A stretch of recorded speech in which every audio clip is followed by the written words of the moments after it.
আপনাদের কাছে কেমন লাগছে? সকলে একবার জোরে বলুন তো আলহামদুলিল্লাহ।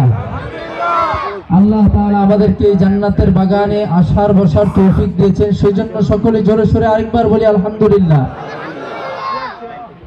এখন আপনাদেরকে কিছু সত্য কথা বলবো, উচিত কথা শুনলে বা সত্য কথা শুনলে আমাদের খারাপ লাগে না, ভালো লাগে?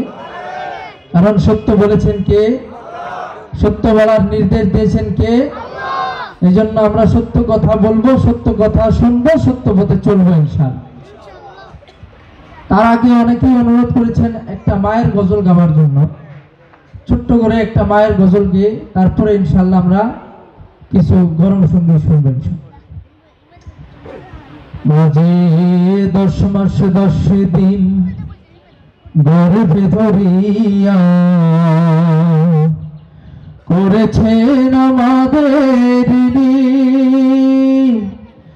গায়ের চামড়া কাটিয়া দিলে, গায়ের চামড়া কাটিয়া দিলে সেই ঋণ শোধ হবে না জানি মা, সেই ঋণ শোধ হবে না জানি, ঠিক কিনা?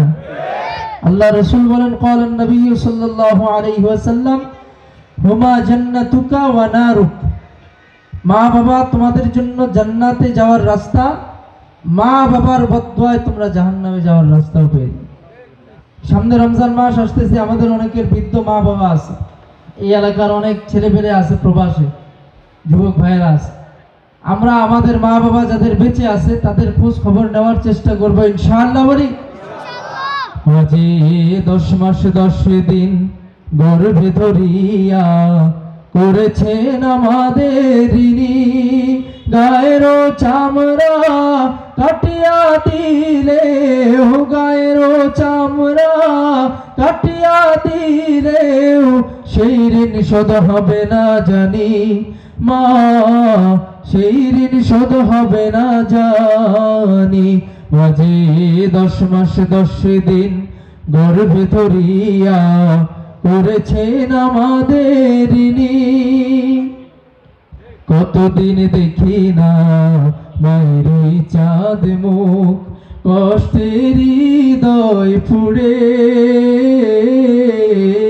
কতদিন দেখি না মায়ের চাঁদ মুখ, কষ্টের হৃদয় পুড়ে।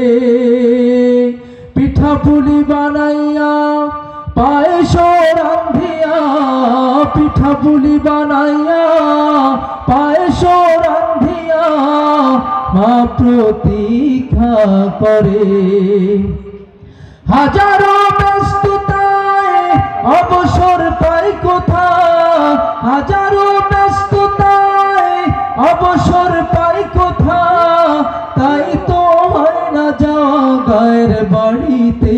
মাঝে 10 মাস 10 দিন গর্ভে ধরিয়া করেছেন আমাদের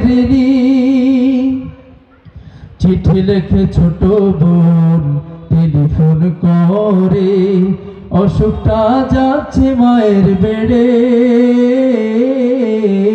চিঠি লেখে ছোট বোন টেলিফোন করে, অসুখটা যাচ্ছে মায়ের বেড়ে। ভীষণ জ্বরের ঘোরে মা কান্দা বলে, ভীষণ জ্বরের ঘোরে মা কান্দা বলে, হইলা কি গেছিস মরে, কত ছেড়ে বাড়ি যা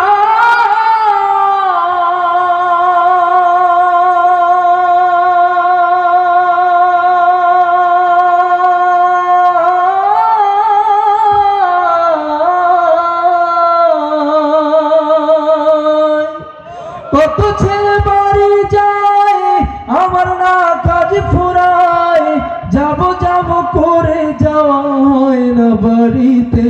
মাঝে 10 মাস 10 দিন গর্ভে ধরিয়া করেছেন আমাদের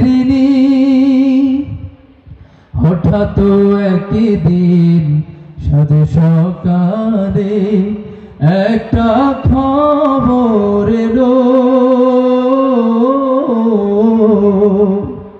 যে ভাইয়েরা প্রবাসে থাকে অথবা যে ভাইয়েরা বাড়ি থেকে দূরে থাকে কর্মস্থলে, হঠাৎ একদিন রাতে দুপুরে একটা খবর এলো, সব কিছু আছে আগেরই মতো, মা হারিয়ে গেল। এখন আর পথ চাইয়া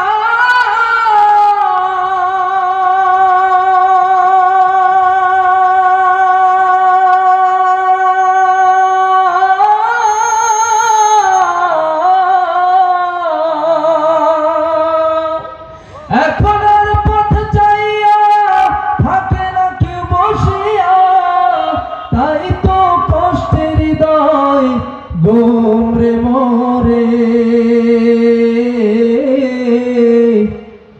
মা গো মা গো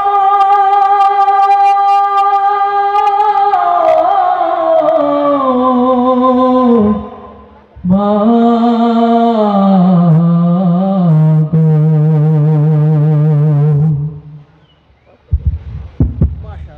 সবার মুখ থেকে উচ্চ আওয়াজে শুনতে চাই মারহাবা।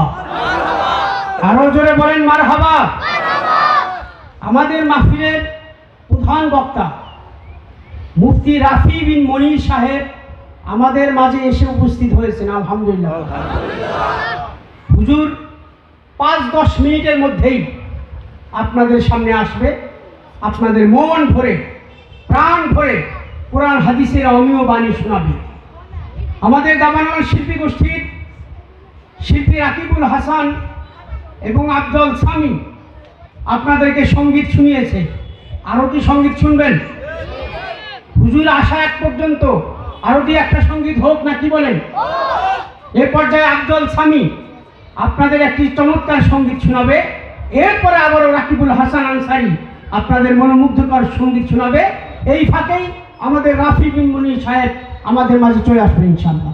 আমরা সবাই মনোযোগ সহকারে শ্রবণ করি, আর মাঝে মাঝে ঠিক ঠিক মাশাআল্লাহ এগুলো কইলেন, একেবারে চুপচাপ থাকলে তো হয় না। বলো একটি নাত রাসূল শুনবো।